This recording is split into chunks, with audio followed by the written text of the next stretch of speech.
Good evening, everybody. Welcome to the Fan Experience. We are on episode 16. 16 is the Sweet 16. fitting number for today, because considering the Kansas City Chiefs and the Houston Texans are playing their first of 16 games this regular season. The NFL season is back, everybody. Real quick, I'm your host, Mike Katos. Alongside me is my co-host, Rick Molina. Rick, how are we feeling about NFL? We are pumped tonight. It's Sweet 16. We got the Chiefs. We got the Texans. Houston's up 7. The season started, man. I got the Diet Coke over here. I got some chips over here. We're ready to roll, man. Let's get this thing started. Yeah, it seems like it's a little bit of normalcy. Yes. Yeah. We have this season. It's starting on time. Granted, we didn't get the preseason, but, I don't watch the preseason games. Exactly. You watch the preseason games? Well, you know why some people watch preseason games. You get that 4th round draft pick. He's from yes, Baylor, or he's from UConn, and he's a defensive end, and you're like, man, because you want to see those stories, those underdrafted rookie free agents. But that's what you watch the preseason for, and to get ready for the start of the season. But the fact that we didn't have a preseason doesn't matter. We got the NFL season. We got our first game on tonight, and it's a great game so far. And like I said, I'm excited, man. I mean, the country's been waiting for this. I think we all need it. NFL fans need it. And, to see Mahomes out there, doing his thing, and Deshaun Watson, it's great. It's great. And tonight I'm pumped, and then I'm looking forward to Sunday. 1 o'clock, Jets, Bills. Obviously, we're big Jets fans. So this is great. This is we've been looking forward to this for a long time. Can't keep my eyes off the screen. That's how pumped I am. I know. I'm trying my hardest not to look at it. For our viewers, if you see us kind of looking away, it's just because we're trying to grab it. Yeah. We're going to be live. We're going to be talking about the game, as it's going on. So it's good. Yeah, absolutely. For those of you who are joining us for the first time, the Fan Experience is a podcast for sports fans by sports fans. Me and Rick, huge sports fans. We just wanted to create a platform where we could just talk about sports. And then, it is.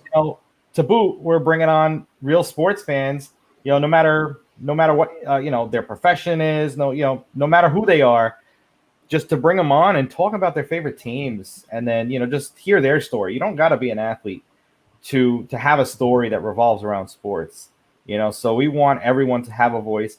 And now that, NFL season's underway, every single other major sport is being played right now, including tennis. So, if you have a opinion on any of it, just come on here and share your thoughts. I like to think of it as a sports talk radio show on steroids, calling into a sports talk radio show. Instead of getting you 30 seconds, 45 seconds, and they kick you right off, you're getting 20, 30 minutes with us. And you can, just tell us how it is. Like, we all know you get excited over your teams. You get upset, you cry, you get angry. We're Jets fans, so we get angry a lot. Yeah, I cry and I rant a lot. So yeah. It's a platform to unite sports fans, and uniting sports fans.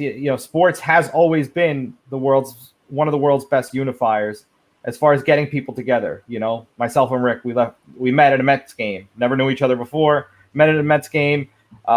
Played fantasy football together for a decade plus, and now we're hosting a podcast together. Glad we can all share a crying bond.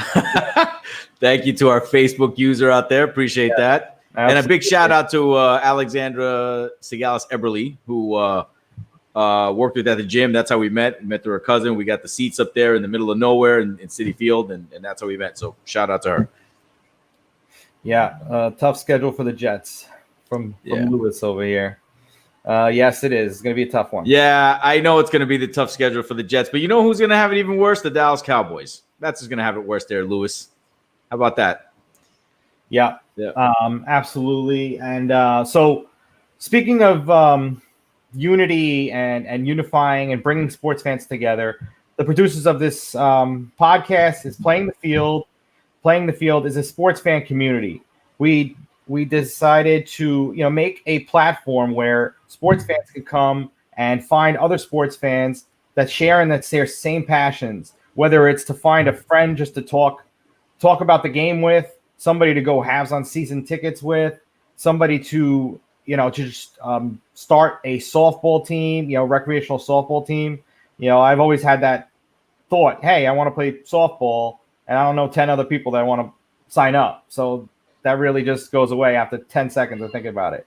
So we're going to make it a lot easier for people out there. And also, last but not least, to find a romantic partner, to bond with, a boyfriend, girlfriend, husband, wife over sports. It's that it just makes that deeper connection. If you both love sports, it just makes sense to start a relationship off like that. And you can build it from there. But we'll, we also want to touch on, what's going on right now. So Kelsey's catching the ball. It's still 7-0, right? I tried looking, not looking. Yeah, correct. It's still 7-0. The Chiefs are driving. Yeah. And second and goal. All right. Second and goal. And so they're driving. Look, this is great. Mahomes is trying to lead him in for a tie. But as Mike said, playing the field is an app. It's a sports community, like he said, where you can. And no, they didn't get in. So they did not get in. But anyway, back to playing the field. It's an app. It's a sports site where you can find, as we like to say, your MVP. So if you're out there, you're looking for somebody. If you're not comfortable in certain sites, and what better place to be comfortable and be in your own skin than sports? You're wearing jerseys. You can scream. You can yell. You can be a rabid fan. You can do it, you just be yourself and be comfortable. And if you're with somebody, whoever it is who likes sports, I mean, the bond is incredible. You get to share all these experiences. There's so much to talk about, and you can just grow there, And at the same time, as Mike's saying, it's softball leagues. If you guys are going to do a flag football league, pick up basketball, find a partner to play some tennis, maybe go to a golf course and play some golf. Play the field is the site for all that. And we get to grow the sports community. The world is, the way the world is burning. It's kind of like it's literally on fire. And if anything can unite us right now, it's sports. I mean, literally, the world's on fire, man. It is literally, and everyone's stopping right now to watch. Chiefs. Yeah, and what is Chiefs? And the great thing about sports is scored, by the way. Yeah, so they just scored. They tied the game. So yeah, there you go. Backstage, clapping it away. Yeah, what must have happened when I looked over. But that's what sports is, right? It's the ultimate uniter. Who doesn't matter where you're from, what your background is, where you at, whatever team you root for, you're part of that team. So that's what play the field is. But getting back to the NFL season, well, as tonight is important, Sunday's games are going to be just as important, and a lot going on. In the league and got people getting hurt. So we're going to talk about that in in our Fantasy 5 later on in the show. Yeah. So a lot to talk about today, a lot to get into.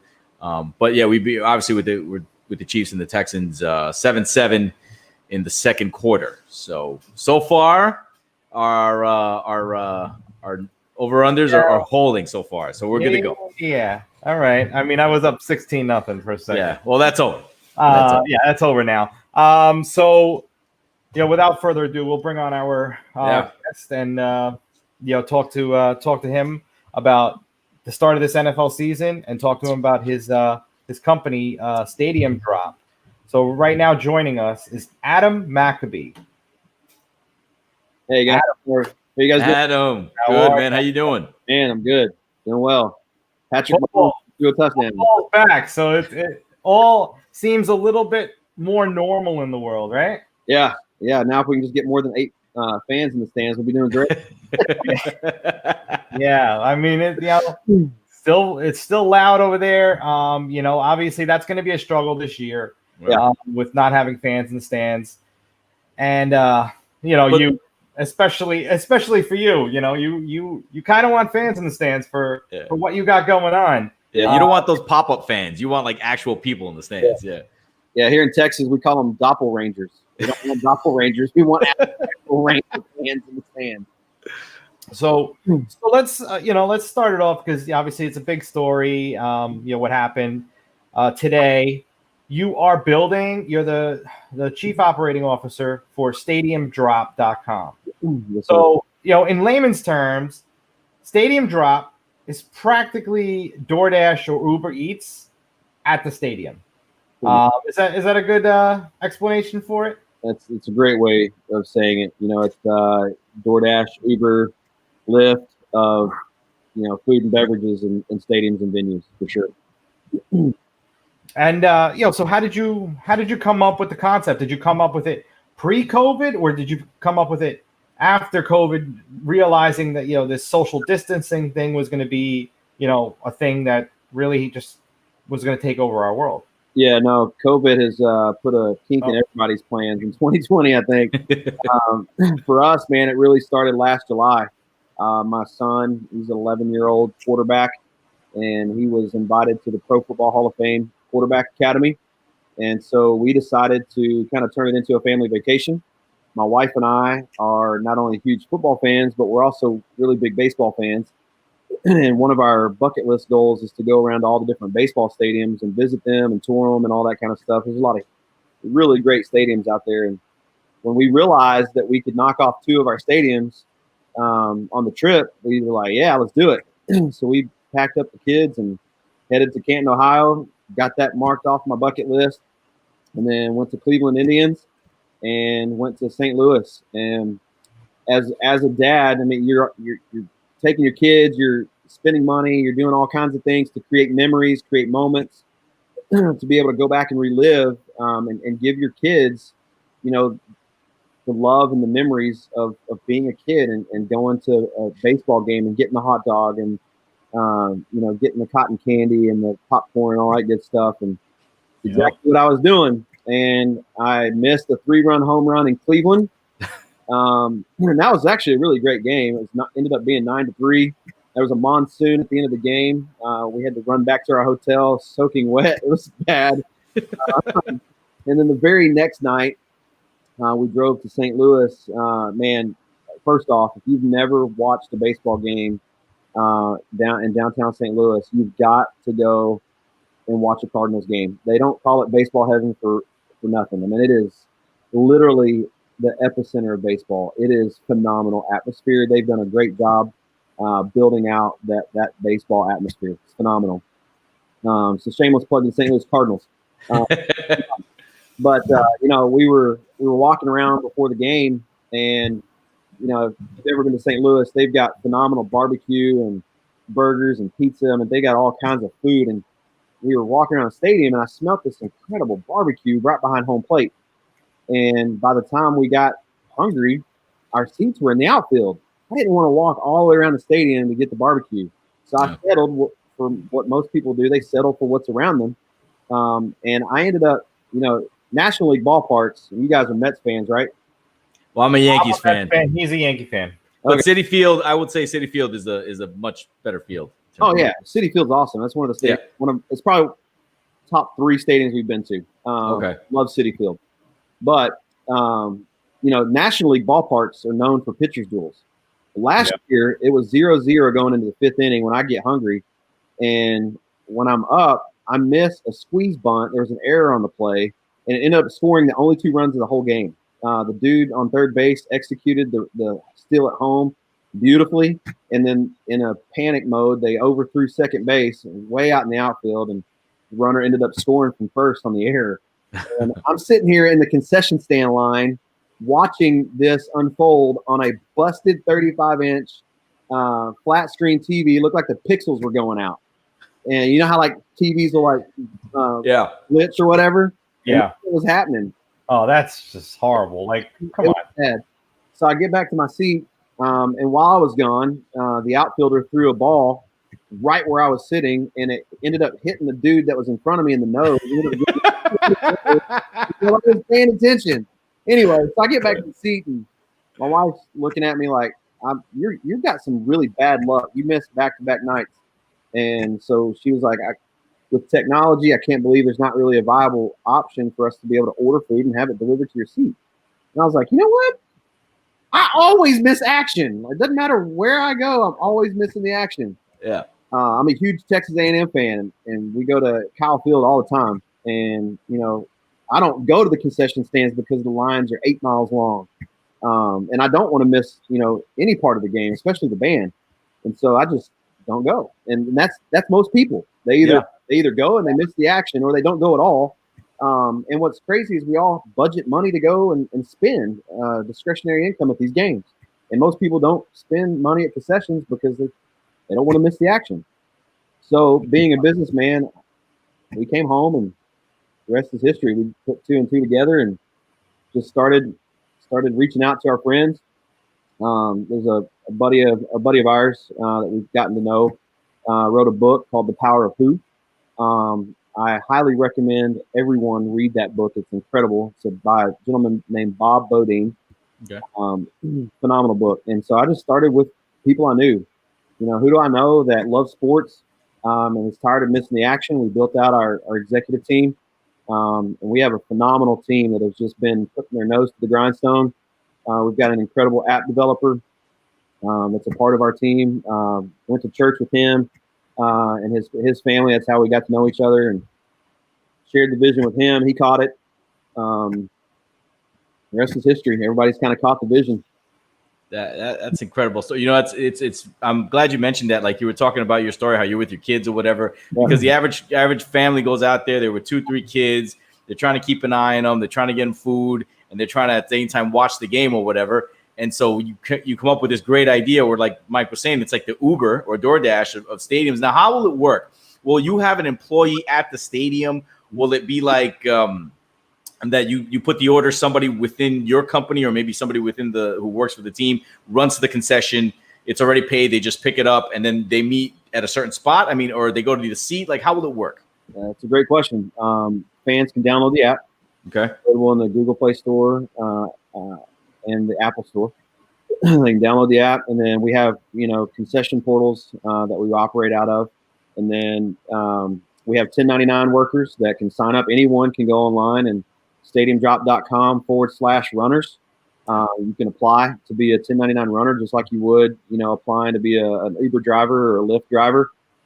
Pass background checks, take your certifications for the alcohol and the food handlers and all that good stuff, which we'll pay for. And then, you sign up to work at an event near you.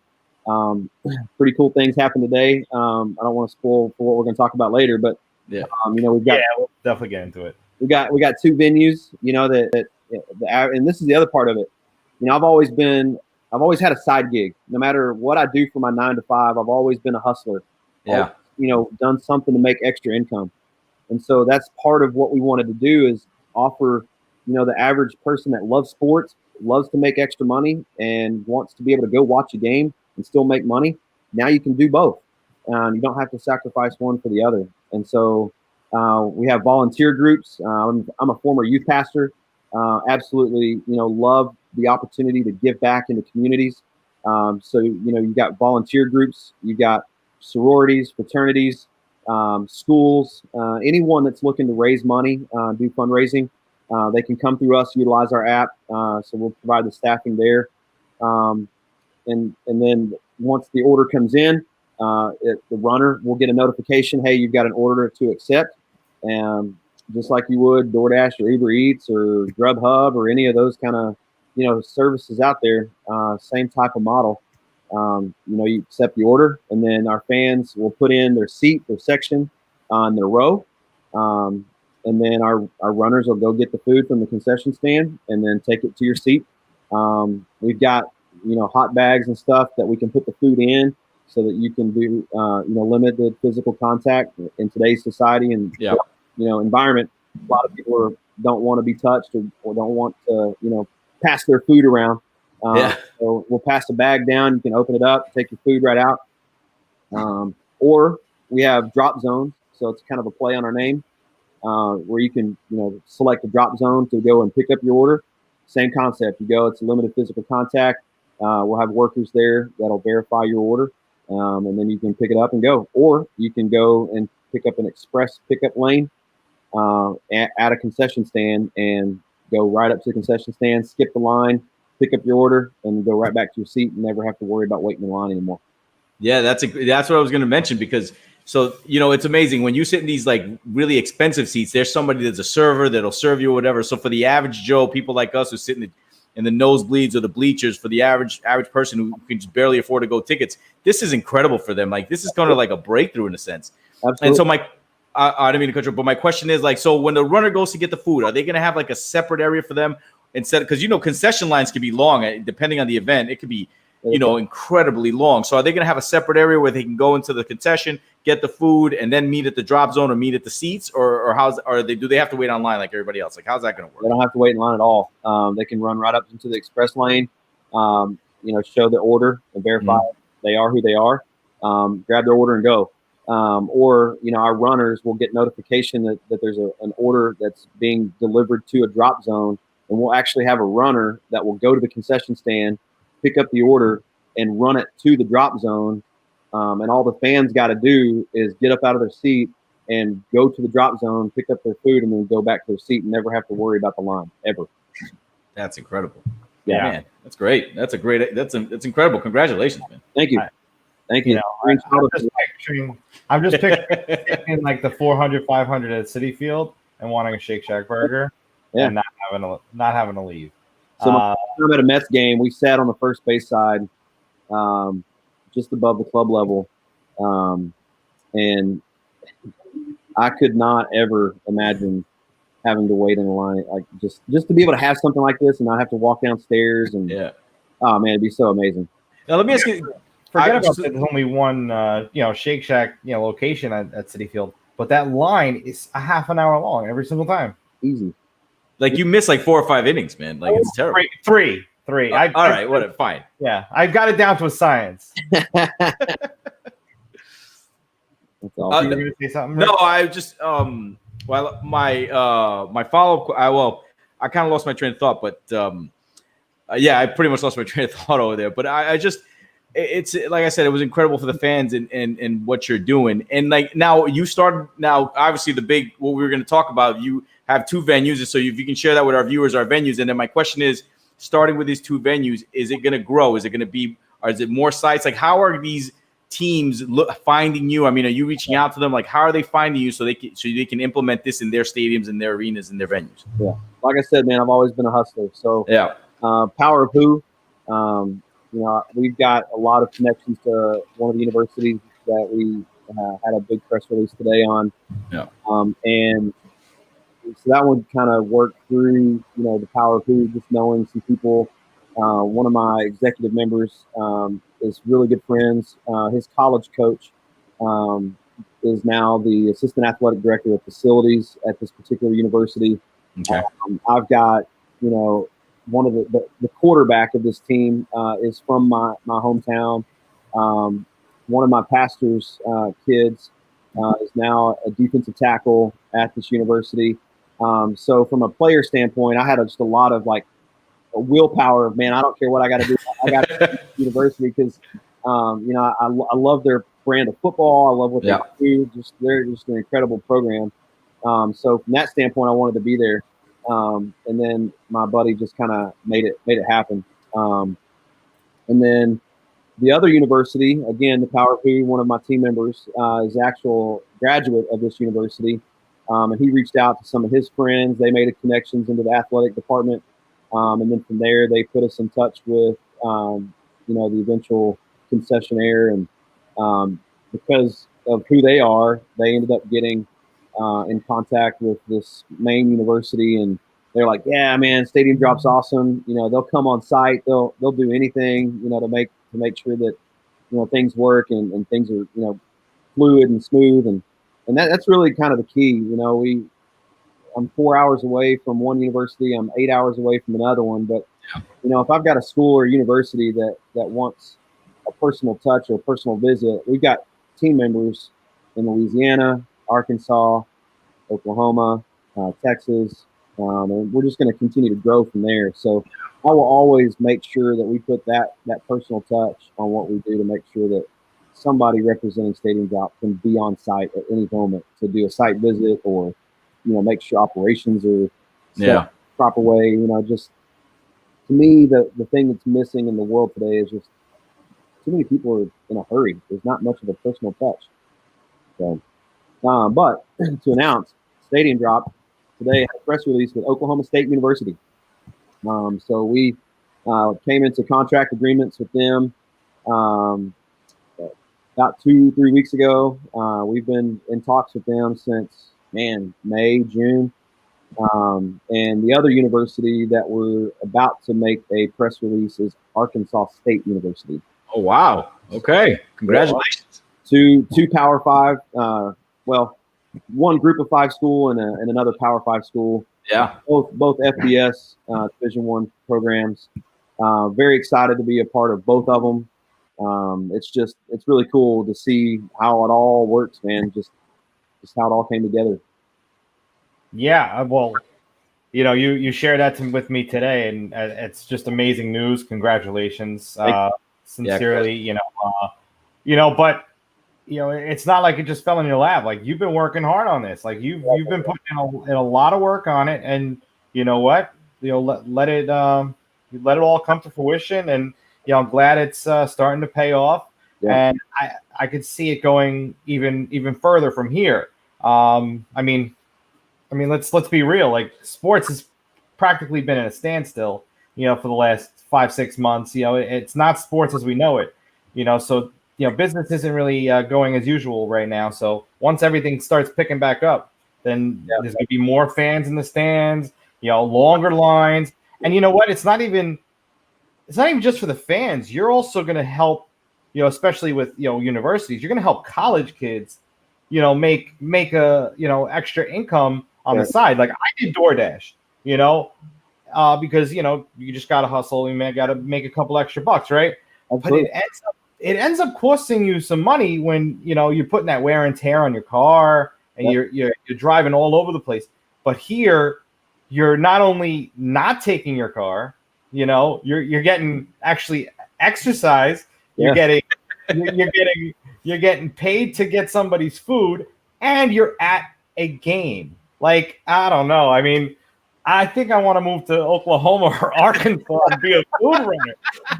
Yeah. Hey, man, we're open. I mean, my vision for this thing is to have total world domination. I mean, we want to. Fans everywhere in the world want this particular service. It is a convenience. But man, if this pandemic has taught us anything, is that people are willing to spend money on convenience. Yes. Part of what I do is DoorDash and Uber and whatnot, but people are willing to pay to have food delivered and brought to them, and they're willing to pay a good premium for it. And so, we're definitely open to coming up to New York. So if you guys have connections, man, I love New York City. I'd love to come and work, do this for the Jets and the Mets. I don't know about the Yankees, man. I'm just kidding. And listen, that is America's team right there, the New York Yankees. The Cowboys. You know what? I wanted to follow up with something. So when somebody orders food, are all the concessions going to be on there? I mean, are there certain concessions that won't sign up? Like, do you sign up all the concessions that are within the stadium? So right now, what we're working on is, baby steps. Right now, we're working with the specific concessionaires, these venues. A lot of these places, as I mentioned earlier, especially like the Cardinals and these major league ballparks, they'll have outside vendors come in. Colleges will have outside vendors come in, like a Chick-fil-A or Freddy's, or like a local barbecue place or something. Year 2, year 3, absolutely, we're going to be intertwining team merchandise, analytics, all kinds of those sorts of things, and then we're going to be doing those third-party vendors as well. Be integrating them into our app. So after we get past this fall and moving into 2021, you'll be able to order just about everything in a stadium from our app. Team merchandise, third-party vendors, all that good stuff. Wow, that's unreal. Let me ask you this. Have you had a chance to take a step back? Like, here you are on a trip with your kids and your family, and you're running around and you can't get your food, and you're missing home runs, and all this is going on, and you come up with this incredible idea, and you hustled and you grinded, and you finally, today's a big day because you got the press release with OSU and Arkansas State. Like, have you had a chance to sort of step back and say, wow, I mean, look what I've accomplished and look where this is going? Because this is a big moment for you. It is. Today has definitely been a big day. I've been going since about 6:30 this morning, and I've got one more meeting after this one. So, I mean, it's nonstop, but it's I don't know if I'll actually be able to stop and smell the roses until after next Saturday night when we finish our first live event with Oklahoma State and Arkansas State. So, I mean, our team does a great job of reminding me on a daily basis of, man, just look how far we've come. I was talking to somebody today about something, and he was asking, can we continue to execute at this high of level? And I kept telling him, I'm like, yes. I mean, yeah, we've assembled an incredible team, and there is absolutely no doubt in my mind that the guys and gals that are a part of this team are going to continue pressing forward and doing whatever it takes to succeed and give back to the communities that we're involved in.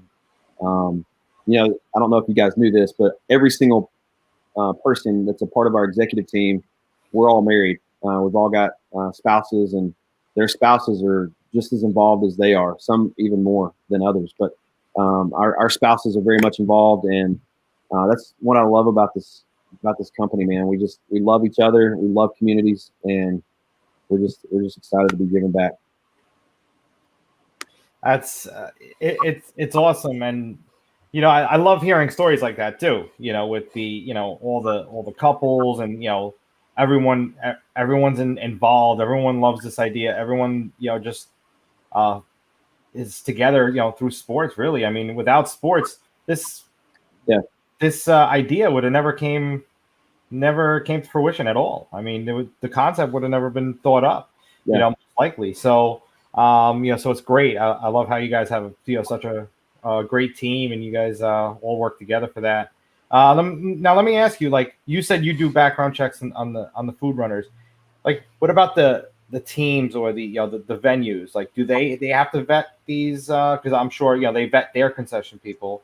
Yeah, they all have their own processes, but at the end of the day, it's StadiumDrop that's the name on it, and we're going to do everything to the best of our ability to be above reproach, and do things with part of our core values is character and integrity, and we're going to do whatever we have to do to make sure that that StadiumDrop operates with character and integrity. Awesome. Yeah. So tell us about this. The sweatshirt you're wearing. You said you're married to your high school sweetheart, right? I am married to my high school sweetheart. Yep. So we. She's the CEO of the company, right? She's the CEO of the company. So I'm married to my boss. In more ways than one. Yeah. And she's awesome. She's been with me through thick and thin, and we've been together since 1997. 1997. I was 17. She was 15. Graduated from Greenville High School in Greenville, Texas. I graduated in 98. She graduated in 2000. And we got married in August after she graduated in 2000. And about, 4 or 5 months after we were married, found out we were pregnant with our first child. So even though I literally just turned 40, I've also graduated my first child out of high school. She's a freshman in college, and got 3 other kids. One is a junior. My oldest is in the 6th grade, and then my youngest is in the 5th grade. So it's pretty crazy. You're blessed, man. And hello to your wife in the background over there. Yeah. She's saying, hey. She may be the CEO, but she does not like cameras. Fair enough. Well, all good. If this thing goes public one day, she's got to be front and center. Yeah, she's gonna have to be.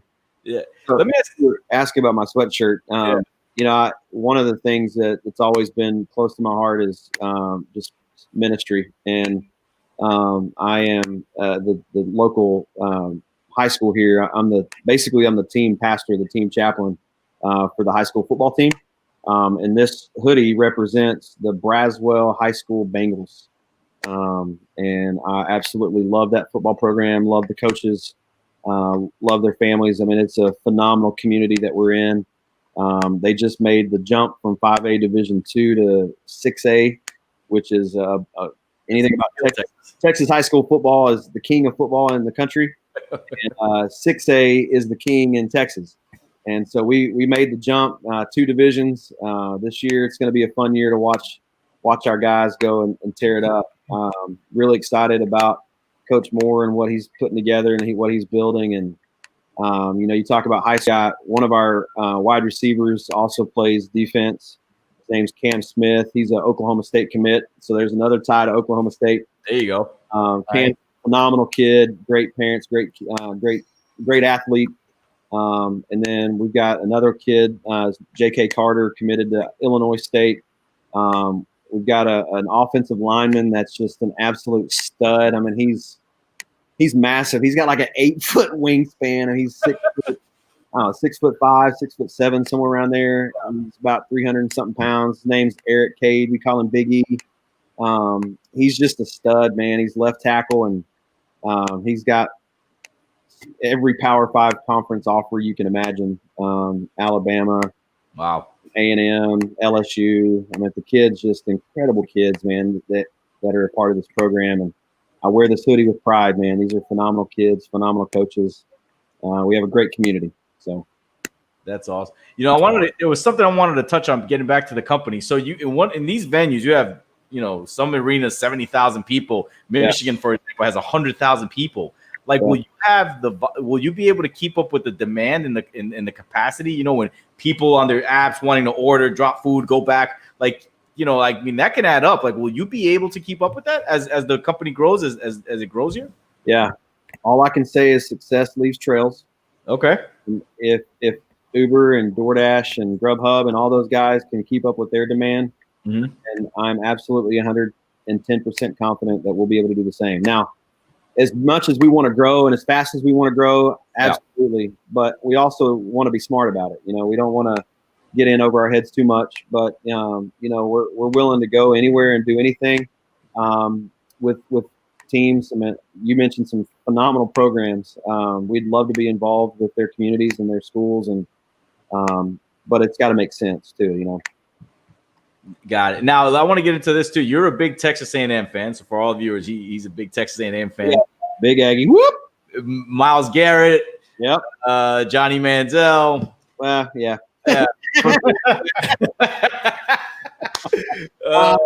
Johnny, if you watch this, man, I'm a huge fan. And then like for me, a guy for me when I think of Texas A&M, I think of Aaron Glenn. He played cornerback for the Jets. Yep. And he was an old school guy. So tell us about, what Texas A&M is like, because it's like kind of like a military school. What's the atmosphere around the campus? What's it like to go to a game there? I mean, the passion of the fan. Tell us a little about that. My son's sitting down in the floor. He goes, "It's loud." We'll take this, man. I've growing up in Texas, I've been to my share of Texas Longhorn games. The rivalry between Texas A&M and Texas. If any athletic director that's involved with those two programs is watching this, please bring back the rivalry. It's got to happen. But I digress. I've seen a lot of games. I've seen a lot of games at A&M, SMU, UNT, Oklahoma. Obviously, Oklahoma State. There's nothing like the atmosphere at Kyle Field. Period. Just nothing compares to it. You got 110,000 screaming Aggies. Yikes. It's nuts, man. And before they made the renovations to Kyle Field a few years back, you could sit on the student side looking over at where the my mom just went blank, season ticket holders and all those guys are. And when we lock arms and we start doing the Aggie War Hymn and we're swaying back and forth, you could literally see the stands swaying with the motions of us doing the Aggie War Hymn. I mean, there's nothing like Kyle Field, period. Hands down, the best place to watch a football game. I'm sold. I got to go there. I gotta go there. I gotta order some StadiumDrop. Hopefully, it's available by then. We gotta do the show at the parking lot. The tailgating is top notch. Yeah. Being able to watch the band march from the Corps Cadets watch them march, into the stadium and that whole pregame scene, and being able to, see the football players walk through. And man, there's the traditions at A&M are second to none, and it literally is everything. Not to mention, you're talking about playing the field and the dating app. Yeah. One of my favorite Aggie traditions with my wife is every time they score, you got to kiss your date that you're with. Look at that. We used to, being married for as long as we have, to find ways to date your spouse.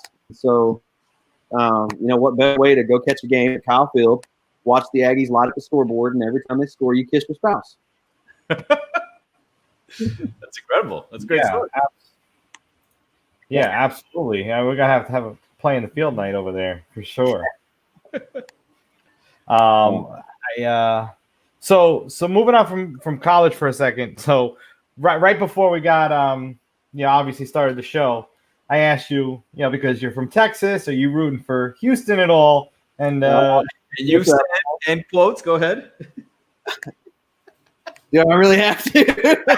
I don't. There's a big rivalry between Dallas sports and in all love and fun, we call Houston the armpit. It's what Houston is, man. Houston's the armpit. And I can't wait for 2021 baseball because the Astros, it will never be forgotten what they did to the World Series in Major League Baseball. Will continue to happen. They deserve everything they get. Sorry, I'm not a Houston Astros fan. I never have been. And then all that mess just really. Yeah. So talk to us about your professional team. So you're a Cowboys fan. Huge Cowboys fan. Yep. Love Dallas. What's your take on this season? Amari Cooper's a little, iffy right now to start week 1, but he's probably going to give it a go. He'll be all right. But how you looking for Sunday, and how you looking for the season? Man, Dallas is going to be good. The one thing that concerns me is the back end of the defensive backs with safeties. If they can, safeties great. They've got great corners.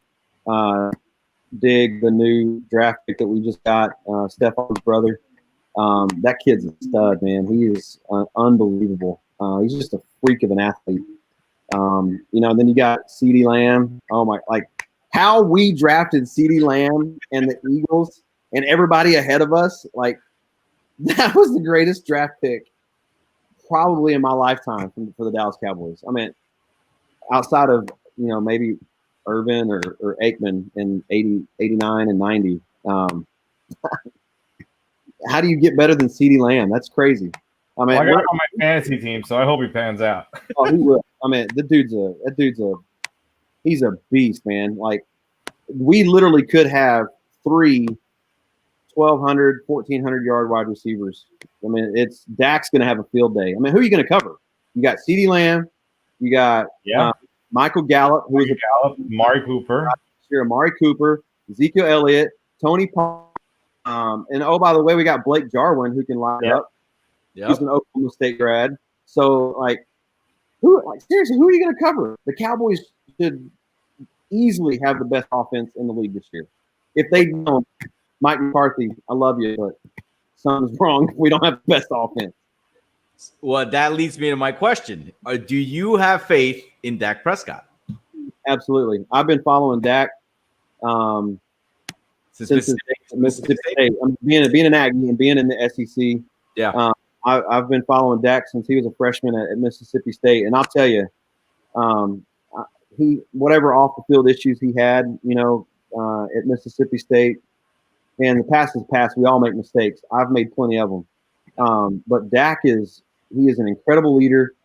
He's an incredible young man. I mean, the dude people follow Dak Prescott, and they've been doing that since Mississippi State. Every stop he's had to overcome adversity. He knows that, and he knows how to win in life. And I mean, to go through what he's gone through, I mean, that's incredible. And to still grind and lead and drive, forward. I'm a huge Dak fan. All right. Yeah, there you have it. Yeah.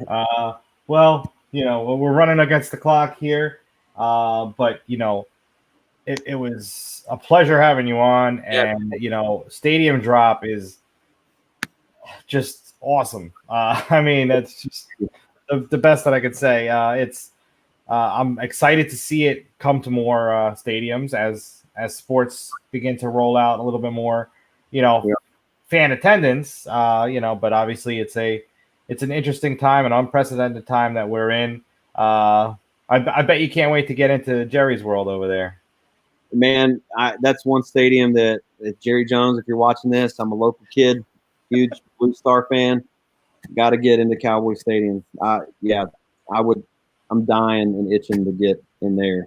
It is a beautiful stadium. I will give it that. I mean, have you guys been to Jerry World at all?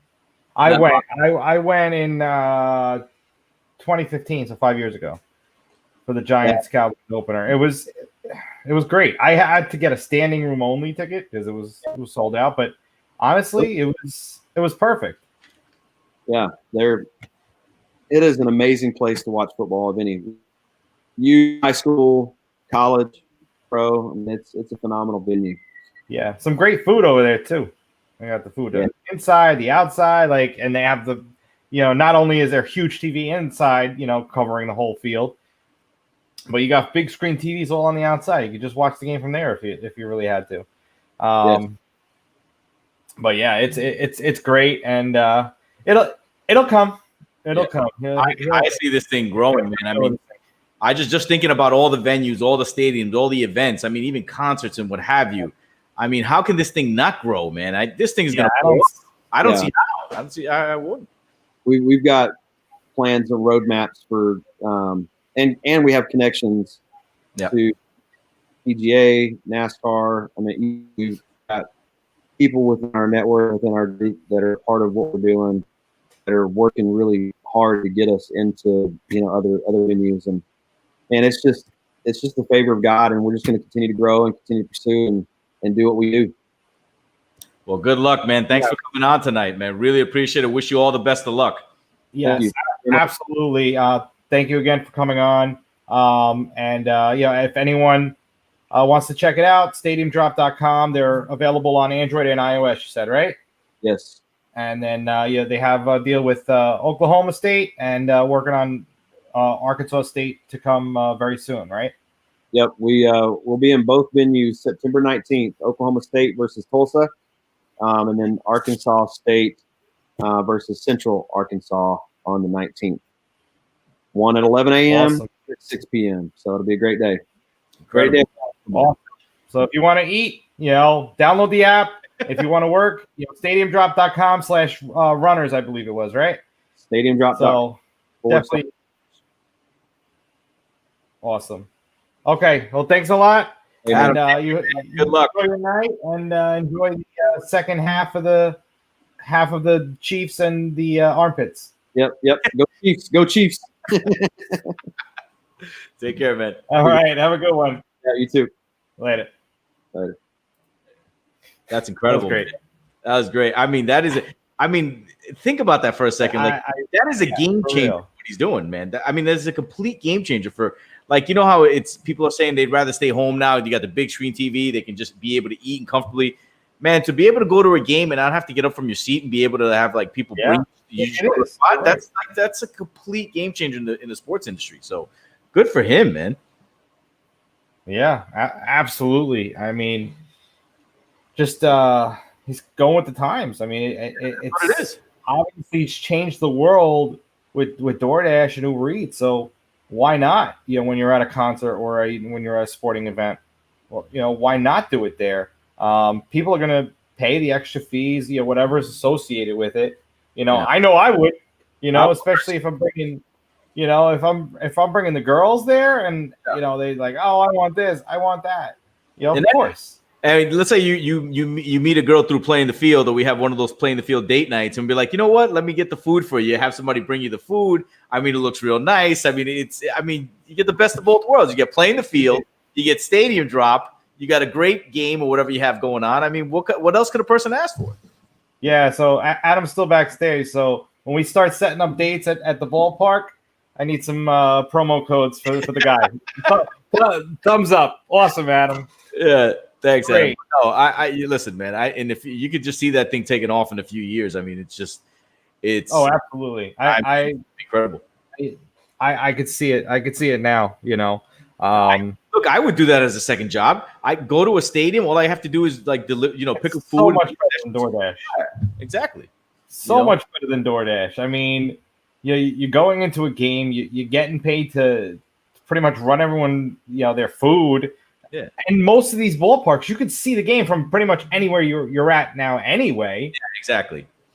So it's not like, obviously the main goal is not to watch the game. Because you would be working, but come on, how could you really miss much of the game? You miss what, an inning or two, right. total at a baseball game. Yeah. I mean, so it's a genius idea. It's extremely innovative, and wish him nothing but luck. And I could see it really taking off. Man, they're working hard. I mean, it's him, his wife, and 8 other couples. I mean, that's a lot of people working on this right now, in the beginning stages. And, right now it's paying off, and it's just going to grow from there. So we thank Adam for coming on. Absolutely. And if these stadiums are smart, what they should do, if they open a few concessions before a game, 3-4 hours before a game, when you have 20,000-30,000 people out there tailgating, maybe they don't want to, let's say somebody doesn't want to eat, but they're like, man, I want to have that, that cheesesteak from the stadium inside, man. You call the stadium drop, they'll drop it off at the tailgate. And you're having that cheesecake. I mean, sky's the limit for that company. I think we need to bring Adam back on, because I think he has something to say. Go ahead, Adam. Yeah. I'm going to give you like copyright trademarks to that idea, because that is brilliant. Yeah, it's true. I mean, if they open it up, let's say they open up 3 or 4 hours. Let's say you guys bring burgers, dogs, or what have you, and you don't. Let's say you don't want to eat that, but man, they got those nachos in there. You get the runner, you go in, you get the food, bring it out to the tailgate. I mean, think about you just not only would you grow what you made within the stadium, but you're taking advantage of what's going on outside the stadium as well. I mean, and that's like constant revenue. I mean, it's a great idea, man. You're gonna do well with that. Everything that's going on right now. I mean, listen, I'm as cautious with what's going on right now, and people are losing money hand over fist. I mean, I don't know if you guys are paying attention to college athletics, but they're having to like force coaches and staff to take massive pay cuts. What better way to recoup that lost revenue than implementing StadiumDrop to be able to come in and do what you're talking about? Yeah. Open up 2 or 3 hours before a game and let runners come in and out of the venue, delivering the food to the tailgaters, in addition to all the great tailgating food that they're doing with the barbecuing and the grill stuff. I mean, you can get extra beer revenue. You can get extra, popcorn and peanut revenue. Yeah. Man, that is a genius idea. Thanks, man. Appreciate it. Well, you know who to come calling when that one takes off. There's a 5% stake or something in there, to that. Let me know. That's awesome stuff. I appreciate that. No problem, man. Hey, man, run with it, man. No problem. Thanks again. I got to hop off this time. Yeah. All right. Thanks again, Adam. Yeah, guys. Have a good night. Yep. Look at that, Mike. We're making everybody money. That's what we do here on this show. We make people find their MVPs. We talk sports. And if you have a business idea, you let me think it through. We'll make you money. There we go. That was our first guest encore. Yeah, that was the first guest encore. Well, you know what? This is what we enlighten here, man. I mean, that's what we do here. We enlighten people. We try to help people. And when he heard that idea, he's like, you know what? You're right. So he was going crazy backstage. I'm like, I got to bring him back on. That's good to know. So what's the score here? We got 14-7. So it's 14-7. Sammy Watkins scored a touchdown like just before the 2-minute warning, and Kaimi Fairbairn went wide right on a field goal right before the half. So I'm on pace right now to cover. Yeah. I mean, Watson is kind of throwing the ball like he is an armpit right now. I mean, yeah. Oh, it's 17-7. 17-7. Oh, Buckner hit one right before the half. Yeah. All right, so you're covering. All right. All right.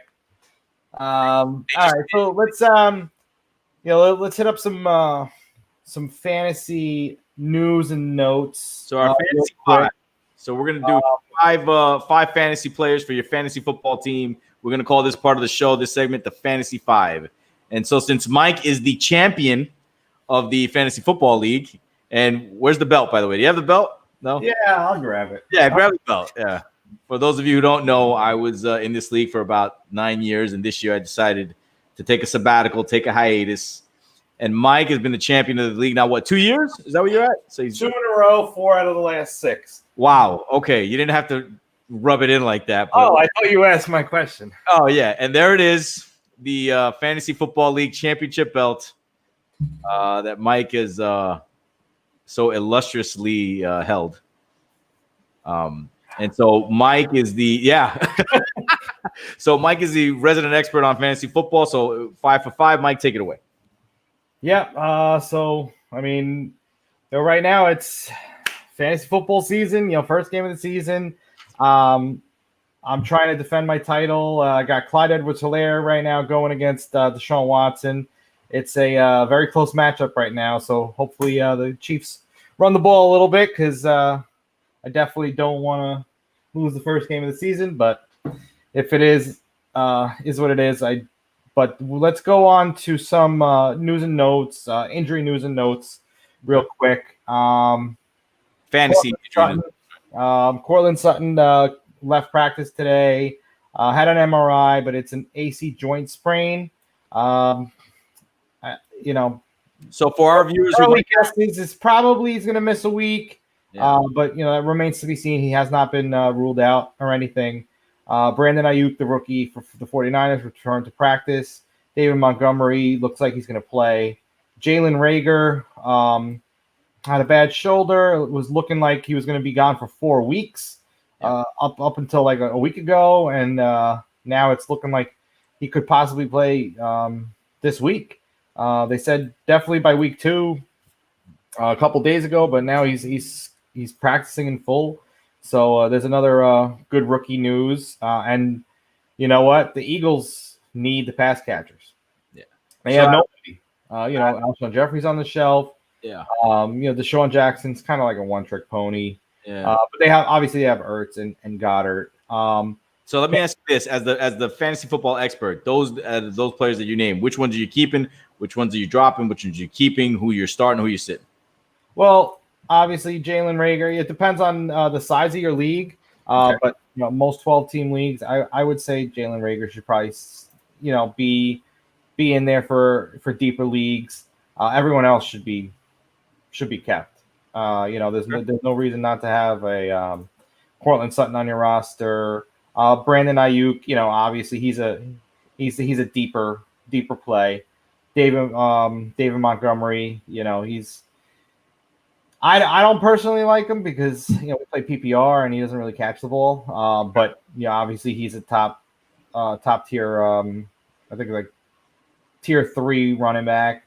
Cortland Sutton is gonna really, if he can come back healthy after this, he was tearing it up in training camp, and he's 3 years in, so he's looking really good. His prospects are looking really good, and they also drafted Jerry Jeudy, who a lot of people think may even overtake Cortland Sutton. So that remains to be seen. But 2 great wide receivers over there. They got Melvin Gordon now. Drew Lock looked pretty good last year, and Rick, you said that they're your sleeper team for this year. And Hamler, Jerry. Von Miller getting hurt though. That takes a little bit of a wind out of the sails. That stings. So let me ask you this: as far as fantasy goes, is there a player out there on the waiver wire that you would tell our viewers who are looking to pick up somebody for their roster to pick up? Let's see. It's the first week. I don't know who'll be out there, but they. I like Drew Lock. I've seen that he wasn't drafted in a lot of leagues.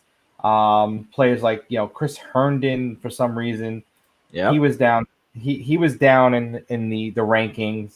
Mm-hmm. Somebody like Jonnu Smith was down there a little bit. But I think 12-team leagues, those are all going off the board. But if you're in like a 10-team league, I would seriously consider like somebody like a Herndon or a Jonnu Smith if you don't have like a Kittle or an Ertz or a Kelsey. Wait on your drafts and draft those at the end of your drafts. But now it's already game one, so your draft's probably already done. Yeah. But definitely keep them on your watch list for sure. I seen in my draft, everyone just kept letting the rookies just fall and fall and fall. I really don't they don't understand why they fell so much. But they are all going to start off pretty slow because of the no preseason. Granted, those rookies need to get those reps in and learn the playbook a little bit more in real time and actual, playing situations. But you can't. You're not looking to win a championship in September, so stop playing like you need to win the first 3 games. The first 2 games, first 3 games. You can always come back. All you need to do is make the playoffs, and then you're in the running. Then you just have to win 1 game a week, for 3 weeks or 4 weeks, whatever your playoff schedule is. So the season does not end on September 20th. So stop drafting like it does.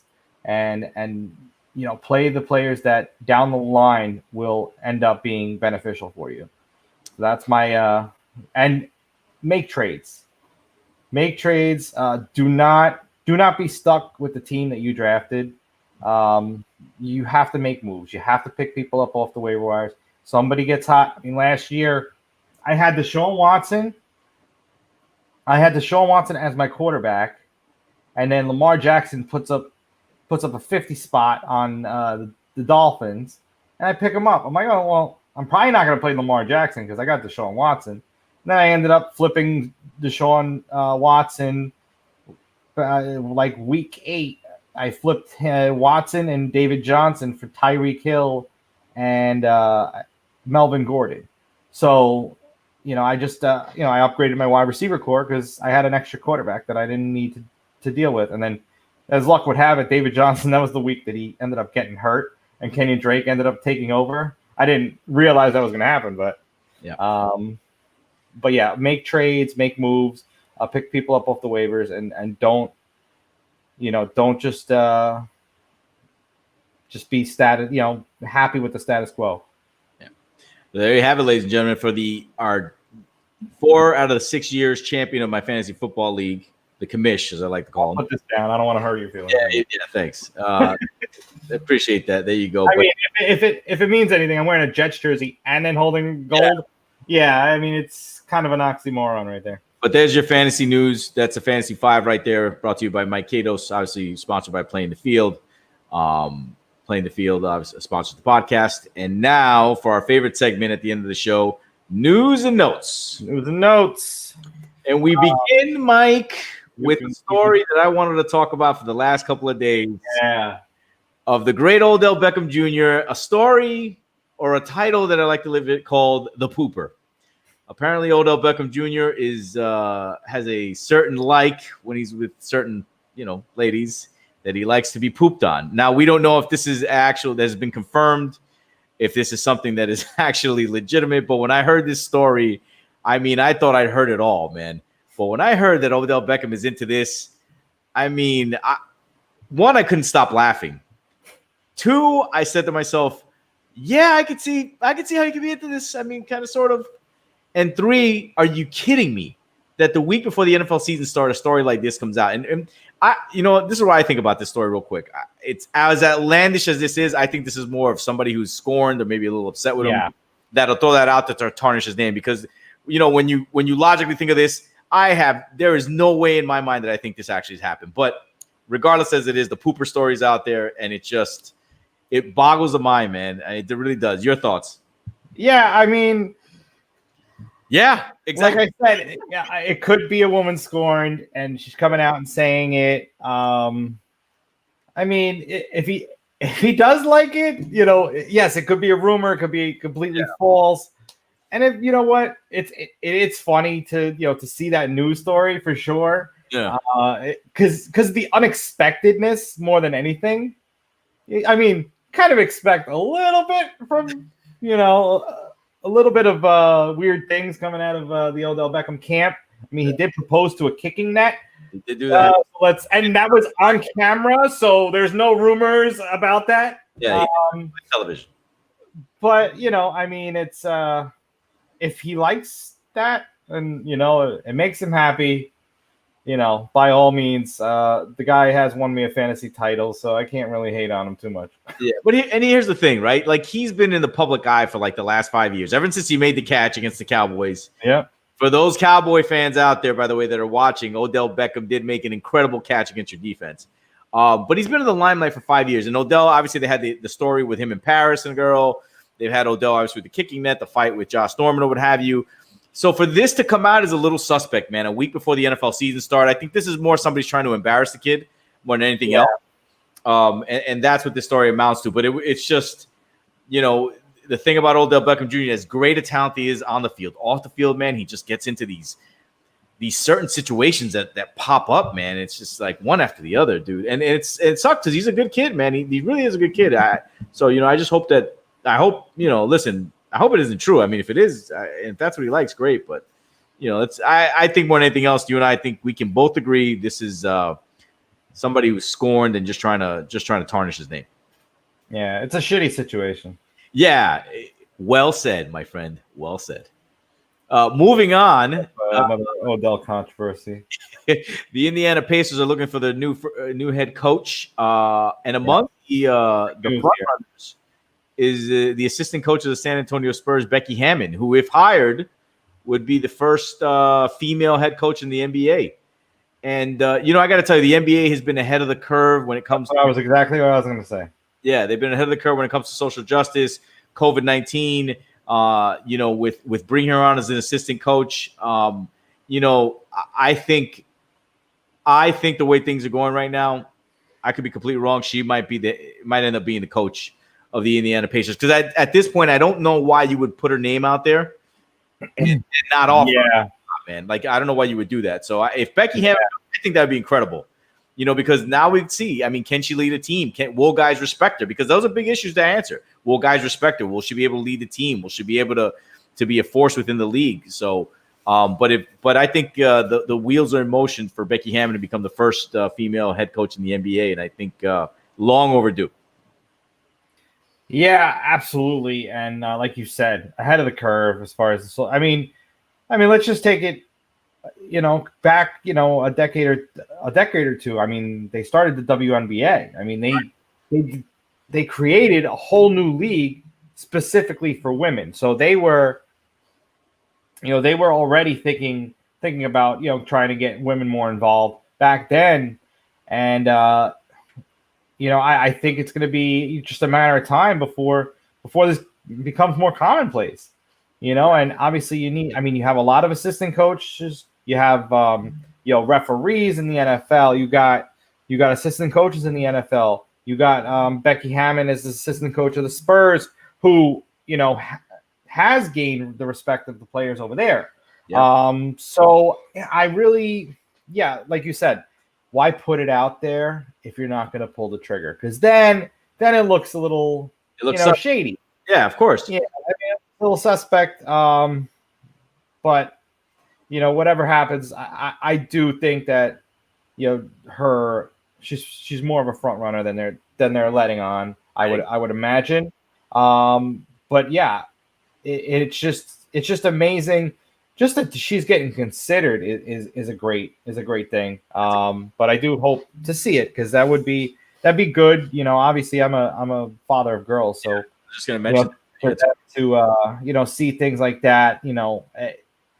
Typically a male sport, always coached by males, and all this, and to see a woman end up being hired as a head coach for a professional men's basketball team. I mean, it's nothing but good vibes for that women could do anything that men could do. It's not it's not an outlier.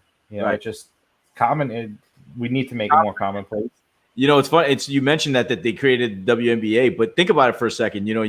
I just outlined the WWE. I mean, for example, and not to just use them, but women of the WWE are big stars there. They're trailblazers there, right? MMA, women, we sit there and we watch an MMA fight. We look Ronda Rousey, Amanda Nunes. I mean, we look at these women. We're like, yeah, we can't wait to watch them fight. Women's professional boxing. You had Layla Ali. I mean, so it's kind of almost shocking in a way that through these sports, whether it be WWE against MMA, professional boxing, that now the coaching ranks, like, that women all of a sudden are getting these out. Like it's long overdue that they've gotten these opportunities in professional sports that obviously have been dominated by men.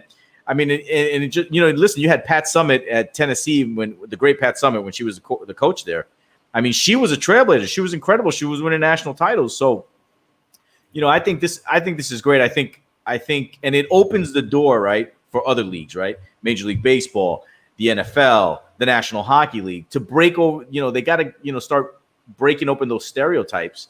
And so I want to see if this is going to lead to some sort of chain reaction, because you don't really hear about women, let's say, managing in baseball, but in top executive positions. I think the next thing you're going to see in baseball is a female general manager. I think in the NFL, I think within the next 5 years, 10 years, you will see a female NFL head coach. Mark my words. So these changes are coming, and it's good. It's good, man. I think it's great. I want to see a woman and a MLB player. That's what I would love to see. Well, speaking of a woman in MLB, reports are now saying that Steve Cohen is pretty much, it's a done deal that he's buying the Mets and he's got the votes to own the team. Our favorite couple, not sure if they're watching out there, but if they are, A-Rod and J-Lo, we call them on this show J-Rod, are still persistent to buy the team. And their pitch is basically that Jennifer Lopez would be the controlling person of the team, and will be the owner of the team, which as we're talking about women, I think that'd be a tremendous send tremendous shockwaves out there. Jennifer Lopez being the first minority Latina owner of a baseball team. But your thoughts on Cohen now closing in on the ownership of the Mets and taking the team in a new direction? Yeah, I mean, he's the one that makes the most sense. I mean, let's just be real. I mean, he's got the deeper pockets. I mean, J-Rod are pinching together, funds just to come and play with Cohen, play in the same ballpark as Cohen. And it's just, if it's this hard now, what's going to happen when, push comes to shove, trade deadlines coming up, free agency comes up, are they going to be able to, talk to their investors and, pretty much just have, carte blanche with, just signing off on signing this player or this player. I mean, Cohen's going to buy them for $2.5 billion. That's the most likely number. Yeah. Then that still leaves him what, $13.5 billion to play with in his net worth. Yeah, I don't know. I don't know how he can spend that. I mean, we can help him spend it. Oh yeah, I mean, yeah, absolutely. And if he brings in StadiumDrop, his net worth will go up a little bit more. But a lot more people will start buying more concessions over there at Citi Field. Yeah.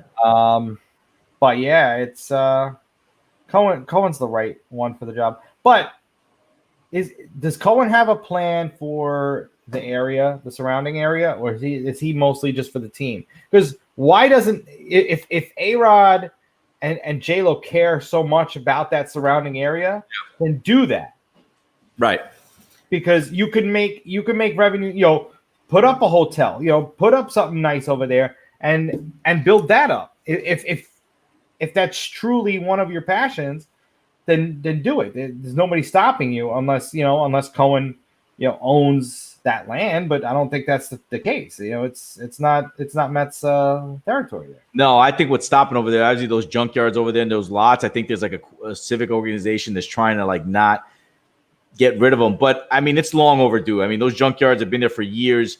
That property needs to be developed. I mean, if you go down Northern Boulevard right there, for those of you who don't know, Citi Field is located between Flushing Meadows, Corona Park, where the USTA is, where they're holding the US Open tonight.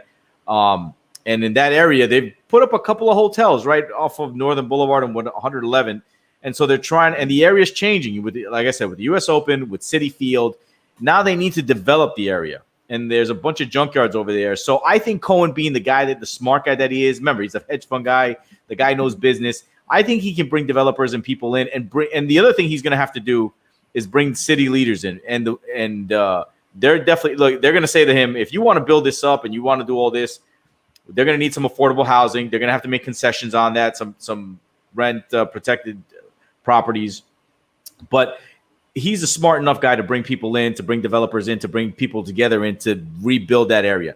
Find a way to put these displaced, mechanics and whatever, put them in another place, and then just build the area. Hotels, restaurants, shopping centers, public places, you name it, turn it around. In 10 to 15 years, you can turn it around. So I think he's got the eye for that. But I think right now what the Met fan wants to hear is not so much about building that up as much as what are you going to do about the team? You're going to pay the debt off. You're going to bring in players here. You're going to field a competitive team every year. You're going to vie for a championship every year. That's what the Met fan wants to hear right now. Then they'll worry about the bars and the restaurants and that stuff. So, well, J-Lo also said that she guarantees a World Series win in the next 10 years, or else she'll donate $100 million to charity. Come on, man. They're just pulling at strings and seeing if anything can stick. But Cohen's the man that has the money. He has the funds. He has the resources. He doesn't have to talk to anybody else. Exactly. And the votes are going off of in November, you said, right? So he needs to get 23 out of 30 votes. There's really not that. There's not much. Obviously there's chatter about that insider trading stuff, but I don't know if it's going to be enough to really have more than 7 owners say no. Yeah, listen, the owners aren't stupid, man. I mean, they're going to pay $2.5 billion. They know they want to keep raising the value of their teams. They're not going to, deny a guy owning a team because of whatever was going on in the past. They also want to sell their teams one day for that kind of money. Mm-hmm. So 23 votes it's pretty much a done deal. Cohen will own the team, and hopefully moving for the Met fan out there, hopefully this will be a new opportunity for you guys to pursue a title. Yes. And on the topic of New York, we are going to be signing off right now. But today is September 10th, and tomorrow, 19 years ago, we will never forget it. The Twin Towers on 9/11, 2001. And we just want to say a quick shout out to, obviously, thoughts and prayers to all those that were in the towers, that were working that day, that lost their lives. I know because of COVID, they're not going to be doing all the ceremonies, but we want you to know that we do not forget. We're in New York, so we saw this firsthand. I know that we never forget. Not on this show, we never forget. Yeah, we're never going to forget, and we just want to thank all the service men and women, the NYPD, FDNY, for just running in there and trying to save as many people as they could. Many losing their lives for their sacrifice.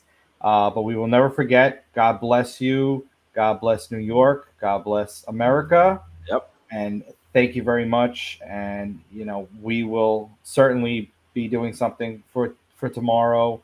No matter if the public wants to do it or not. Yeah, echoing, I just want to follow up on that. That's what you said was incredible. That it's amazing that it was 19 years ago. I mean, I remember it like it was yesterday. I was in the Marine Corps. I mean, I was 23 years old, and I was the duty NCO of my unit. And the morning of, so we're 3 hours behind. And I remember getting up and turning on the TV and seeing like a big hole in the first tower, and then obviously what took place. Yeah. And just all that's changed in the world, and just remembering these cops and these firefighters running into these buildings, not thinking about themselves, thinking about how many lives saved, knowing that chances are they weren't going to come out of those buildings. And, every year since then, we've read their names. We've never forgotten about them. And so to all the families out there, and not just not just also those who died, but what's gone on since then. Because a lot of these heroes, and that's what they are, heroes. They're heroes. Cancer, diseases that they contracted and passed away. Just as a little as a couple of months ago. There was a big one. So it's to this day, and we should always remember to take care of these men and women. The 9/11 fund. If you can go down there, if you ever get a chance to go down there and see the memorial down there, please do so. But especially tomorrow, for those of you, take a moment and just remember what happened and never forget. And if you see a cop or you see a firefighter or what have you, tell them thank you. You see a service member, say thank you. Please. And at this show, at least on this show, every year we will never forget. So. Thank you very much, and we will keep you in our prayers tomorrow. Yes, absolutely. Well said, Rick. Yes, God. You too. God bless you all. And thank you very much. We will never forget. Yes, and with that said, another great show. We want to thank Adam McAbee for coming on. Stadium Drop. It's going to blow up. Now with my idea on there, it's going to be even better. Oh yeah. And then we will see you all next week. Royalties, baby. There you go. We'll recap the first weekend of the NFL season, talk some NBA playoffs, and have 2 new guests. So, Mike, thank you much. Yeah. Folks, enjoy the weekend, and we'll see you next week. Enjoy the weekend of week 1 of the NFL. Rick and everybody that's watching, we're excited. It's 24-7, so Rick, you're covering right now. Yes, Jets. Let's see what else happens. Watkins is ripping it up today. Yeah. Anyway, all right, signing off. All right, everybody, and God bless. Have a good one.